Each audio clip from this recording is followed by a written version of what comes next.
You've probably never heard of the Via Campocatino, which spirals its way up towards an Italian ski resort that sits among the Anici Mountains, around 80 kilometres to the southeast of Rome.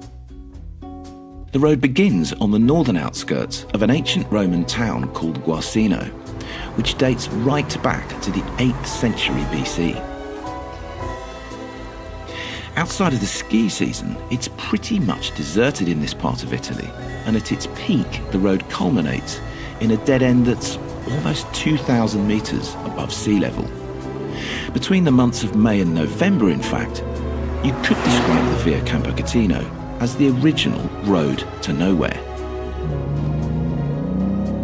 But even though you've never heard of it, and even though it does end up in the middle of nowhere during the summer months, the Via Campocatino really is one of those roads that you need to find and then drive. And this is why.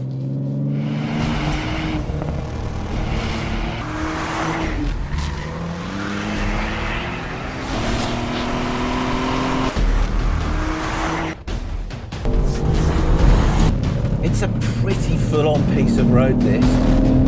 And there's absolutely no let-up in the action from where it starts, just on the outskirts of the town of Guarcino, all the way up to the top at the ski resort at Campocatino.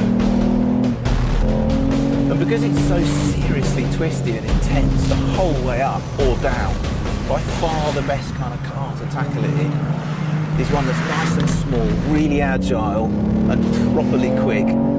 A car that is in fact just like the new Fiesta ST.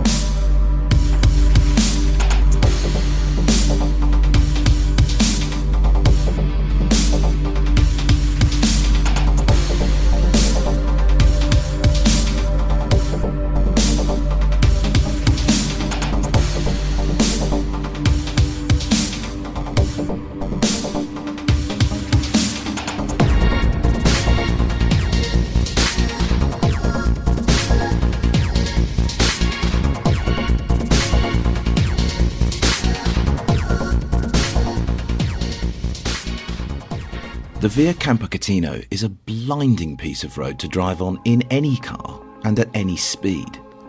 Yes, it's tight and twisty in lots of places, and yes, the driving experience it offers is pretty intense, but the views out across the Anici Mountains, once you reach the peak, are thoroughly spectacular.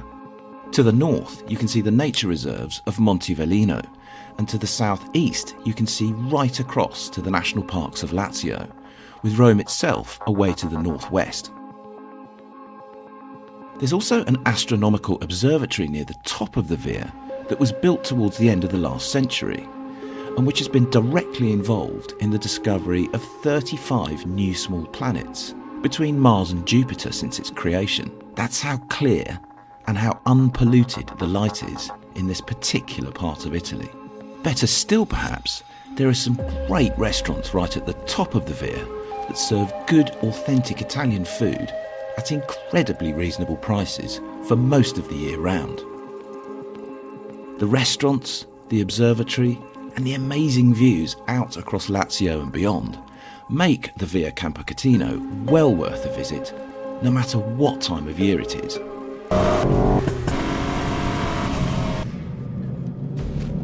But if you're a rev head, it's the road itself that is the main draw, because it really is an absolute peach to drive. I've lost count of the number of hairpins there are. And the best bit about this road, or the best bits about this road, are the fact that there's almost no traffic at all on it during the summer months. And it just has this lovely sense of rhythm to it. The corners flow towards you with a relentless sense of speed, yes. But they all feel really nicely connected to one another. And it's just so nice to drive. Properly intense, properly exciting piece of road. To be honest, I reckon this is just about the perfect road on which to drive a hot hatch like the new ST. It's that good, trust me.